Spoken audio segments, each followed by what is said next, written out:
Assalamualaikum warahmatullahi wabarakatuh. Hari ini saya akan menjelaskan tentang masalah batang tekan ganda. Jadi kalau kemarin teman-teman sudah belajar tentang masalah batang tekan tunggal ya.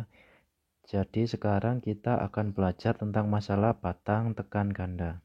Kenapa sih kok kita harus menggunakan batang tekan ganda?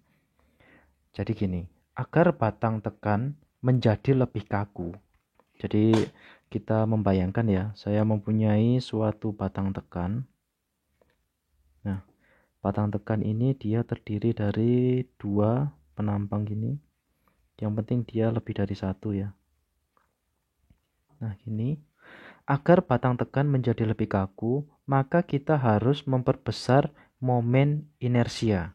Nah, kita tahu kemarin untuk mencari momen inersia, itu rumusnya kan adalah 1/12 dikali B dikali H pangkat 3.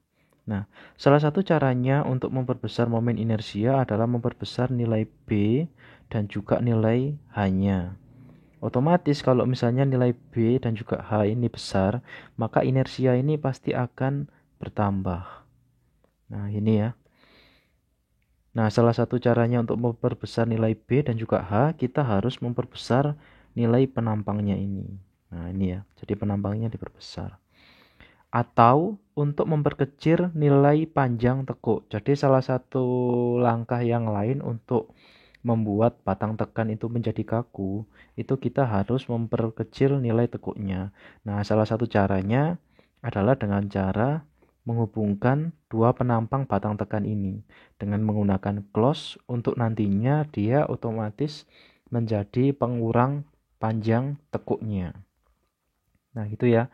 Jadi salah satu cara yang ekonomis untuk memperbesar momen inersia adalah kita dengan menggunakan batang tekan ganda ini. Nah, diberi jarak antar penampangnya supaya nantinya bisa menghasilkan nilai B yang lebih besar. Nah, gitu ya. Jadi kalau misalnya B dan juga H di penampang batang tekan itu kalau bisa antara di titik X ya, di sumbu X dan juga di sumbu Y ini kita buat sama. Kenapa? Supaya nantinya dia tertekuknya itu nggak cuma di satu sisi saja, tapi dia kemungkinan kuat di antara dua sumbunya tadi. Nah, itu yang pertama. Terus yang selanjutnya, nah, kalau misalnya kita sudah mengetahui manfaatnya batang tekan ganda, langkah selanjutnya kita harus belajar pola penampang batang tekan gandanya. Jadi untuk penampang batang tekan ganda itu intinya dia harus lebih dari satu penampang. Nah, penampang ini ada yang menggunakan penampang dengan dua batang.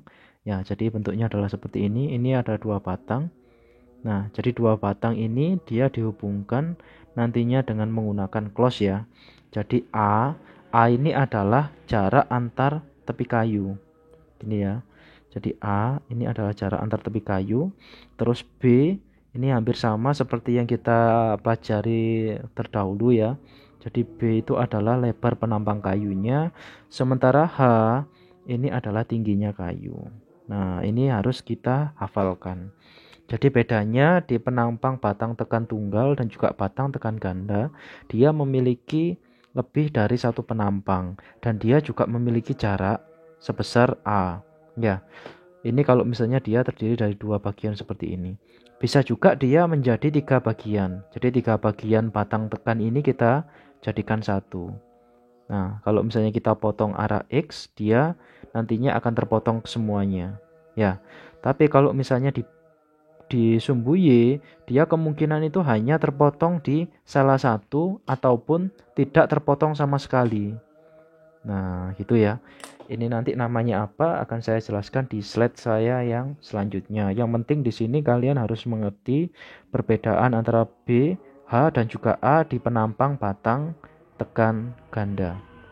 Jadi gambarannya adalah seperti ini tentang masalah pola penampang batang tekan ganda. Jadi di lapangan Anda bisa menggunakan dua berjajar seperti ini, bisa menggunakan tiga berjajar seperti ini, bisa menggunakan empat berjajar seperti ini, bisa juga menggunakan empat yang bentuknya seperti ini. Nah, nanti silakan dipilih. Ini tergantung dari beban yang nantinya akan diterima oleh penampang batang tekannya. Itu yang kedua ya.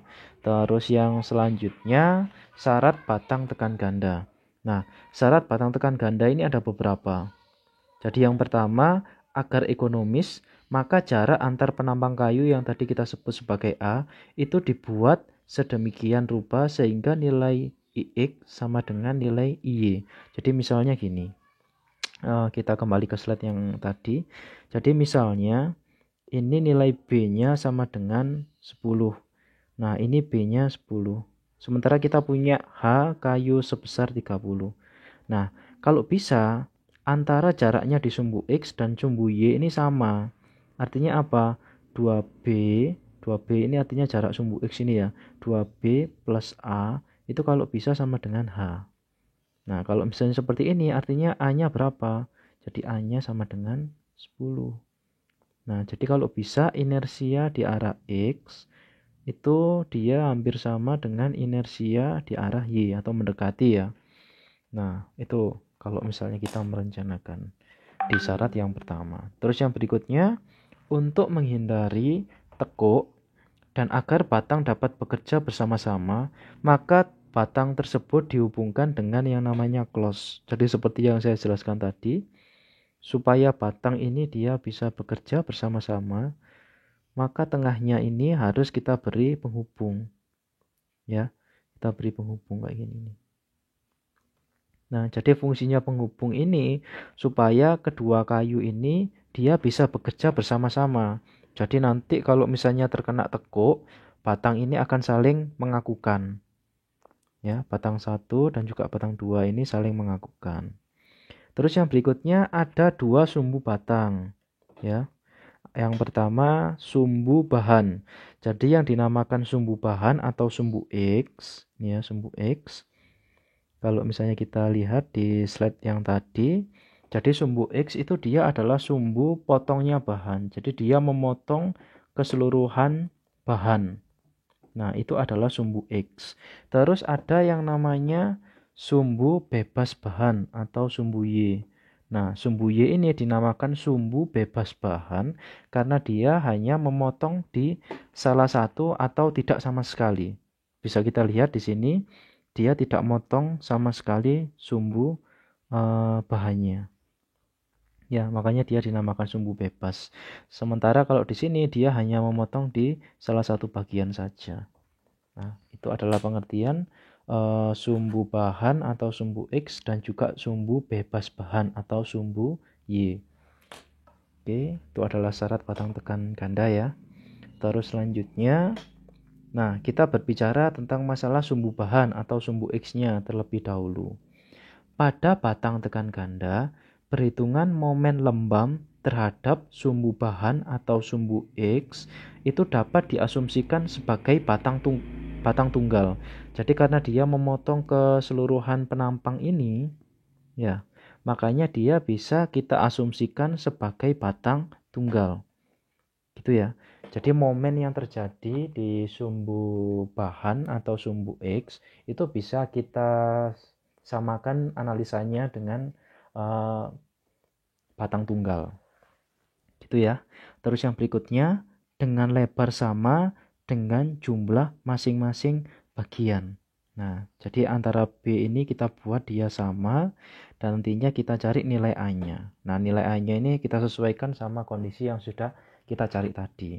Artinya, di sini dia memiliki luasan atau A, itu nilainya adalah 2 kali B dikalikan H. Jadi B kali H ini adalah satu penampang, sehingga luas totalnya dia adalah dikalikan 2, karena dia memiliki 2 penampang. Jadi ini dibuat penampangnya sama ya ukurannya ya.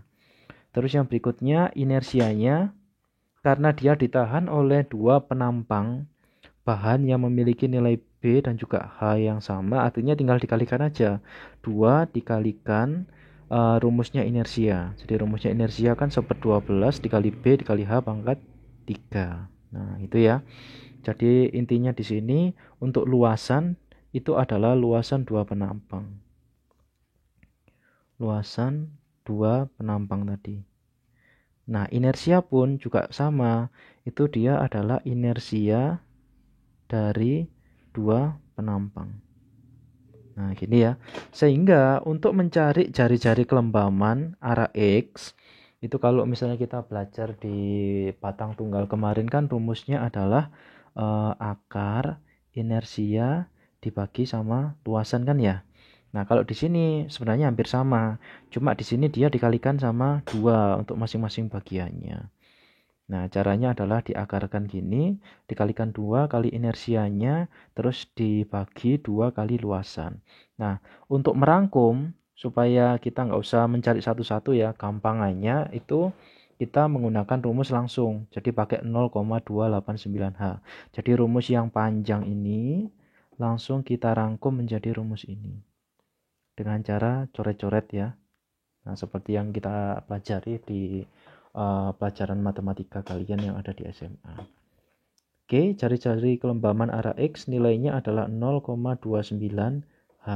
Ini sesuai dengan apa yang dijelaskan di PKKI halaman 14. Nah, nanti silakan dicek ya. Intinya di sini untuk mencari jari-jari kelembaman itu kita nggak perlu menggunakan rumus yang panjang. Jadi kita pakai rumus 0,289H ini aja. Oke, selanjutnya untuk menentukan nilai inersia arah Y-nya. Nah, kalau misalnya tadi kan kita menentukan inersia yang ada di sumbu bahannya ya. Jadi sekarang kita merencanakan inersia yang ada di sumbu bebas bahannya. Jadi untuk menentukan nilai inersia Y, ada faktor pengurangan. Karena apa? Karena bahan akan menekuk kemungkinan ke arah sumbu bebas bahannya. Ingat ya, karena tadi kan dia hanya memotong di salah satu bagian atau tidak sama sekali. Itu di arah sumbu Y-nya. Sementara kalau di sumbu X, kenapa kok dia jauh lebih kuat? Karena dia memotong keseluruhan penampang. Nah, itu bedanya antara sumbu inersia X atau sumbu bahan dan juga sumbu bebas bahan inersia Y. Oke, inersia Y itu dia memiliki 2 bagian. Jadi yang pertama ada momen inersia teori. Terus yang berikutnya ada momen inersia bahan. Nah, jadi ada 2 ya, inersia teori dan juga inersia bahan. Nah, untuk rumus dalam mencari inersia arah Y, itu tergantung inersia teori dan juga inersia bahannya. Jadi rumusnya adalah 1/4 dikalikan inersia Y teori ditambahkan 3 inersia bahannya. Oke, untuk mencari jari-jari kelembamannya sama inersia yang ada di sumbu Y dibagi sama A bruto. Itu untuk menentukan inersia arah Y atau inersia yang ada di sumbu bebas bahannya. Terus selanjutnya kita coba cara untuk menentukan nilai inersia Y-nya. Jadi yang dinamakan inersia Y teori rumusnya adalah 2. Nah, 2 ini tergantung dari bahannya. Ini kebetulan kan saya memiliki 2 ini ya. Memiliki 2 batang. Nah, makanya dia dikalikan 2, dikalikan sama inersianya. 1/12 dikalikan B pangkat 3H. Gitu ya. Terus yang berikutnya ditambahkan 1. Nah, 1 ini adalah jaraknya. Jadi dia jarak penampangnya itu ada berapa. Kebetulan kan ini ada 1 ya. Beda lagi kalau misalnya ternyata dia ada 3 penampang. Nah, misalnya saya punya 3 penampang gini. Nah, kalau misalnya dia ternyata ada 3 penampang, maka ini bukan 2 lagi, tapi dia adalah 3. Sementara jaraknya ini, yang awalnya dia 1, karena ini ada 2, ya otomatis ini berubah menjadi 2. Itu ya, itu ada di inersia Y teori. Tentunya untuk nilai B dan juga H-nya bisa kalian baca sendiri di sini ya. Terus yang berikutnya, untuk inersia Y bahan, itu rumusnya adalah 1/12 dikalikan H, hanya jelas ya, hanya adalah tingginya penampang, dikalikan 2B pangkat 3. Nah, ini juga saya rasa cukup jelas, tinggal dimasukkan aja. Terus, jika ternyata nilai A atau jarak antara 2 penampang ini lebih besar dibandingkan 2B, maka inersia Y itu rumusnya berbeda. Jadi rumusnya yang ada ini dia harus kita cek. dia nilainya harus lebih besar dibandingkan sama 10 kali B dikalikan LY pangkat 2 dibagi N. Nah, LY itu adalah panjang tekuk arah sumbu Y, sementara N adalah jumlah batangnya. B tentunya kita tahu, P itu adalah gaya tekan yang terjadi. Nah, gitu ya, adalah contoh untuk menentukan nilai inersia Y-nya. Oke, selanjutnya kita akan berbicara tentang masalah close. Nah, close itu kalau bisa kalian letakkan di sepertiganya bentang. Nah, dia diletakkan di sepertiga. Kenapa kok dia harus diletakkan di sepertiga? Kok nggak di tengah-tengahnya aja? Misalnya gini. Misalnya saya punya penampang ya. Punya penampang. Gini, tentunya nanti gaya geser yang terjadi di dalam penampang ini, kalau misalnya kemarin teman-teman sudah belajar mata kuliah MER ya, tentunya masih ingat. Nah, kemungkinan nanti dia seperti ini. Jadi ini garis tengahnya ya. Nah, kenapa kok dia nggak diletakkan di tengah? Ingat, kalau misalnya gaya geser, sebenarnya di tengah ini nilai gaya gesernya itu sama dengan 0. Nah, sebenarnya resultan yang terbesar itu letaknya ada di tengah-tengah sini. Nah, di sepertiga bentang sini.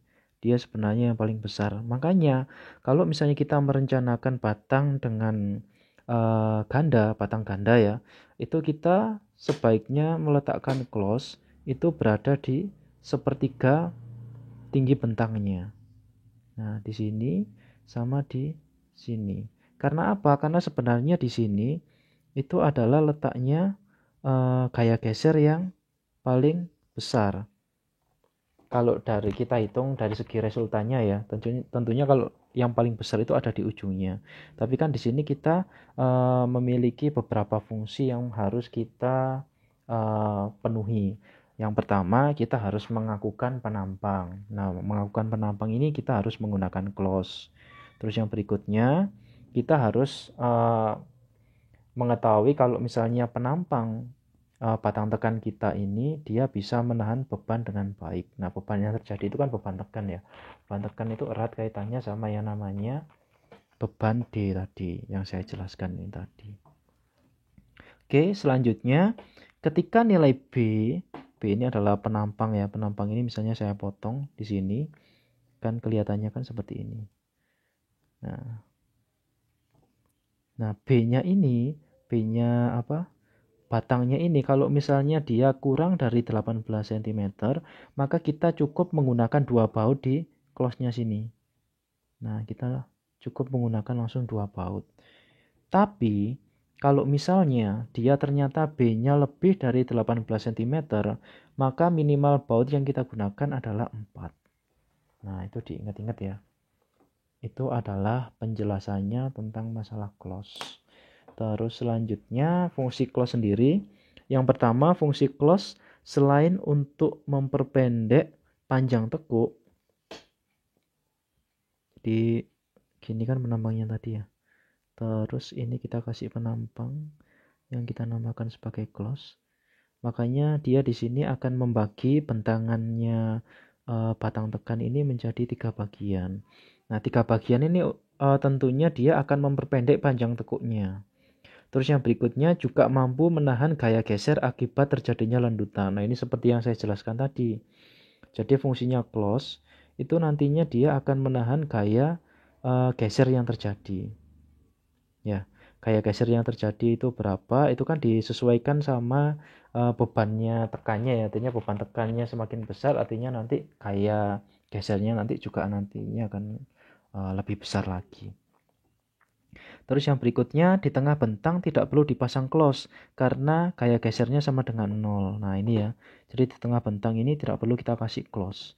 Karena apa? Ini nilainya sama dengan 0 gaya gesernya. Terus yang berikutnya, menurut PKKI, pemasangan close dalam 3 bentang.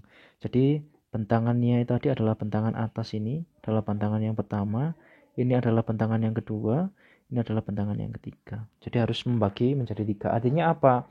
Minimal kita harus mempunyai dua close di sini, di bagian bawah dan juga di bagian atasnya. Nah, itu ya fungsinya close. Terus selanjutnya kita masuk ke contoh soal yang pertama. Jadi contoh soal yang pertama, saya memiliki kolom tekan dengan penampang seperti yang tergambar ini. Jadi nilai H-nya adalah 16, nilai B-nya adalah 4, nilai A1 adalah 6, nilai B di penampang kedua adalah 4, nilai A2-nya adalah 6. Nah, ini kalau misalnya kita jumlahkan nilainya mendekati 16 ya. Terus yang ditanyakan, ke arah manakah kolom tersebut akan menekuk? Dia menekuknya itu bisa ke arah sumbu X, bisa juga menekuk ke arah sumbu Y. Nah, ini harus kita hitung dulu. Jadi ada dua kemungkinan ya. Bisa jadi nanti dia menekuk ke arah sumbu Y dan juga menekuk ke arah sumbu X. Ini harus kita cek terlebih dahulu. Yang pertama, tekuk terhadap sumbu X ini harus kita hitung. Rumusnya sesuai dengan rumus yang saya berikan tadi, rumus yang cepat tadi ya. Nilainya adalah 0,289 dikalikan sama H. H-nya itu adalah ini. Nah, ketemu nilai jari-jari tekuk atau jari-jari kelembaman arah X-nya itu adalah sebesar 4,62.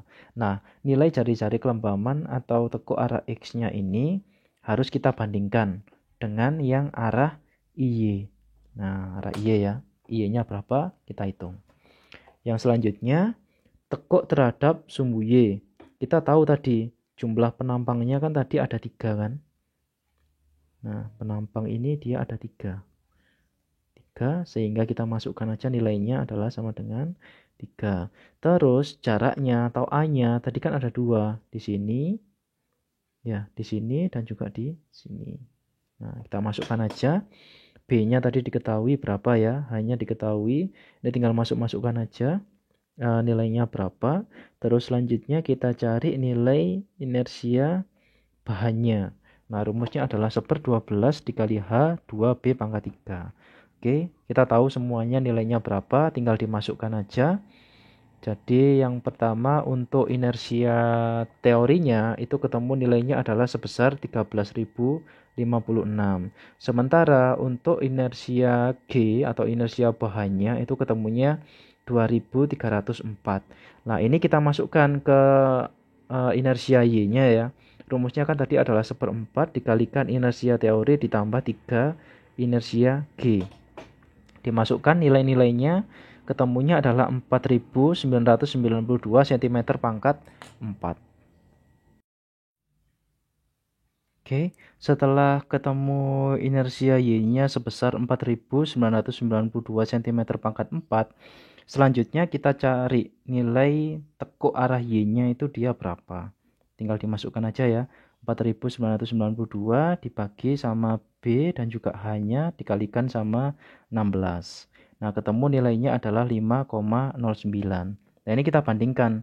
Kalau misalnya tadi kita tahu ya, di tekuk arah X itu nilainya kan 4,62. Sementara yang di Y itu adalah 5,09. Jadi 4,62 sama 5,09. Artinya di sini yang arah Y,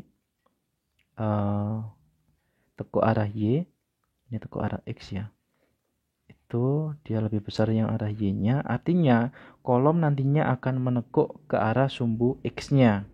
Nah, jadi harus kita cek dulu ya. Nggak bisa serta-merta kita langsung menentukan nantinya dia menekuk ke arah sumbu Y aja. Tapi kalau misalnya permasalahannya seperti ini, ternyata bisa ditemukan kalau misalnya dia bisa menekuk ke arah sumbu X. Nah, artinya apa? Kalau misalnya dia menekuk ke arah sumbu X, ini yang harus kita selesaikan. Jadi kalau bisa kolomnya itu harus benar-benar kuat. Nggak cuma di arah sumbu Y saja, tapi juga di arah sumbu X. Oke, saya lanjutkan. Ini adalah contoh soal yang kedua. Diketahui sebuah patang mempunyai panjang, dia adalah 2,5 meter ya. Ini 2,5. Dapat menahan gaya tekan P sebesar 4.000 kilo. 4.000 ya, atau 4 ton. 4 ton. Batang tersebut tumpuannya adalah sendi-sendi. Ingat ya, sendi-sendi. Kayu yang digunakan adalah kayu mahoni dengan tegangan tekan izin sejajar serat. Nah, ini erat kaitannya sama yang ada di PKKI. Nah, sementara diketahui dia di sini adalah rangkap 2. Nah, kalau misalnya rangkap 2, itu nantinya bisa kita tentukan nilai H-nya berapa, B-nya berapa. Jadi tinggi H-nya, bila tebal penampang kayunya adalah 4 cm, kita pakai jarak antar tepi kayunya dia adalah 4 cm juga. Nah, gitu ya. Selanjutnya kita cek di sini. Nah, jadi dia memiliki nilai L tadi adalah sebesar 2,5 meter sesuai dengan yang ada di soal tadi ya. Terus nilai P-nya sama dengan 4 ton. Sementara potongan AA-nya kalau misalnya kita lihat di sini hanya belum diketahui berapa ya di sini ya. Hanya belum diketahui. Sementara di sini nilai B-nya tadi diketahui sebesar 4. A-nya itu adalah 4. A yang ada di sini dia 4 karena dia rangkap 2 ya. Tentunya nilai H di sini kalau bisa mendekati sama keseluruhan yang ada di sumbu X. Jadi dicoba hanya itu sama dengan 12. Jadi 12 ini adalah 4 tambah 4 tambah 4. Atau 4 kali 3 ya. Nah, ini kita pakai sebagai nilai H-nya. Nah, kalau misalnya kita cek di PKKI kayu mahoni itu termasuk mutu A kelas 2. Nah, mutu A kelas 2 bisa kalian cek ya. Jadi kalau mutu A artinya dia dikalikan dengan 1 kekuatannya. Terus kelas 2 kalian cek di PKKI kalau misalnya dia kelas 2 sejajar serat itu nilainya berapa. Kan kemarin sudah saya ajari ya kalian ya. Terus yang pertama, langkah pertama yang dilakukan kita cek dulu dia kemungkinan itu menekuk ke arah sumbu X atau sumbu Y. Jadi kalau untuk sumbu X terlebih dahulu kita masukkan aja nilainya 0,289 dikalikan H. H ini kan diketahui ya nilainya adalah 12. Jadi ketemu tekuk terhadap sumbu X-nya dia adalah sebesar 3,47. Lah ini kita bandingkan dengan tekuk yang ada di sumbu Y. Nah, tekuk terhadap sumbu Y tinggal dimasukkan aja ya. Jadi sesuai dengan yang saya jelaskan tadi karena ini ada 2 penampang. Tentunya di sini ada 2. Sementara di yang sebelah kanannya sini karena dia hanya ada 1 jarak A, artinya di sini dikalikan 1. Jadi rumusnya adalah 2 12 dikalikan 12 dikalikan 4 pangkat 3. Nah, nanti ketemu inersia teorinya adalah sebesar 1664 cm pangkat 4. Ingat ya, karena dia ini adalah terdiri dari 2 penampang. Terus inersia G-nya rumusnya adalah 12 dikalikan 12 dikalikan 8 pangkat 3. Nah, ketemunya dia kebetulan adalah 512. Nah, rumus inersia teori dan juga inersia G ini kita masukkan ke rumus untuk mencari inersia Y. Nah, rumusnya tadi kan 1/4 dikalikan inersia teori dikalikan ditambahkan 3 dikalikan inersia G. Nah, nanti ketemu nilainya berapa? Sebesar 800 cm pangkat 4. Itu adalah inersia arah Y-nya. Nah, di sini juga bisa kita pakai nilainya untuk menentukan tekuk arah Y-nya, yaitu nilainya adalah sebesar 2,9. Nah, kalau misalnya kita bandingkan dengan yang tadi, inersia X-nya kan 3,47 ya ini ya. Jadi kalau di X, IX itu tadi adalah 3,47. Sementara kalau yang di Y, IY-nya ini adalah 2,9. Artinya dia nantinya akan menekuk ke arah sumbu Y. Nah, ini yang kita perlu untuk cek. Jadi di sumbu Y ini nanti dia berapa. Oke. Selanjutnya kontrol tegangan pada arah sumbu Y. Karena kan tadi dia menekuknya ke arah sumbu Y ya. Jadi kita masukkan aja jari-jari kelembaman Y atau tekuk arah Y-nya dia sebesar 2,9. Nah, di sini kita dapatkan nilai lambda. Lambda ini sesuai dengan rumus pertama yang kita bahas di batang tekan tunggal ya. Itu rumusnya adalah LK dibagi sama IY. Ingat, LK di sini dia adalah sendi-sendi sehingga dikalikan aja ya. L yang ada dikalikan sama 1. Maka nilainya adalah 250. Tetap ya, beda lagi kalau misalnya nanti ternyata dia adalah sendi jepit atau jepit bebas. Nilai LK ini nantinya akan berubah. Nah, untuk nilai tekuk arah Y-nya, dia nilainya adalah 2,9. Ini sesuai yang kita cari tadi ya. Sehingga nilai panjang tekuknya itu adalah sebesar 87. Lah ini dipakai untuk mencari nilai omega atau faktor tekuknya ya. Ini sesuai yang ada di tabel yang ada di PKKI kemarin. Itu ditemukan nilainya adalah sebesar 2,38. Lah, nilai 2,38 ini kita pakai untuk menentukan tegangan tekan yang terjadi. Ingat ya, tegangan tekan yang terjadi. Rumusnya adalah omega dikalikan sama 4000. 4000 ini adalah P-nya. Ya, P-nya dibagi 8 kali 12. 8 itu B-nya, ini H-nya. Ya, terus dimasukkan aja ini. Nilainya ketemunya adalah sebesar 99,17. Lah, ternyata kalau misalnya kita cek di tegangan tekan yang sejajar serat untuk kelas kuat 2, itu ternyata nilainya nggak memenuhi. Nah, nilainya kan kalau misalnya kalian tahu di tegangan tekan yang sejajar serat tekan, dia itu nilainya berapa. Nanti silakan dicek di PKKI ya, nilainya berapa. Nah, selanjutnya karena nilai tegangan tekannya ini tidak memenuhi, maka nilai H ini harus kita perbesar. Jadi yang awalnya tadi dia 12, ini saya coba untuk saya perbesar menjadi 15. Oke, kita cek lagi tekuk terhadap sumbu X-nya. Ini ketemu ya 0,289 dikalikan 15. Jadi H-nya itu H baru sekarang. H baru karena pakai H yang lama tadi enggak memenuhi. Nah, ketemu tekuk terhadap sumbu X-nya sebesar 4,335. Kita cek ulang ya, sekarang masuk ke tekuk terhadap sumbu Y-nya.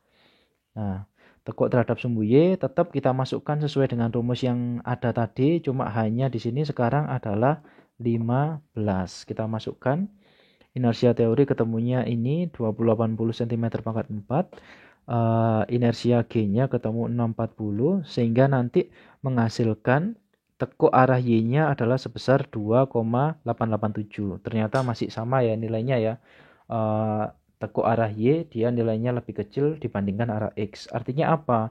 Dia nantinya akan menekuk ke arah sumbu Y. Oke, kita masukkan lagi. Kontrol tegangan pada arah sumbu Y. Kita tahu nilai tekuknya tadi adalah sebesar 2,887 cm. Kita masukkan ke rumus lambda, LK-nya karena dia sendi-sendi, langsung aja 250 kali 1 ya. Terus selanjutnya dia dibagi sama tekuk arah Y-nya sebesar 2,887 sama nilainya ketemu 87 sehingga omega yang didapatkan 2,38. Nah, terus selanjutnya kita cek ini adalah tegangan tekan yang terjadi ya. Tegangan tekan yang terjadi.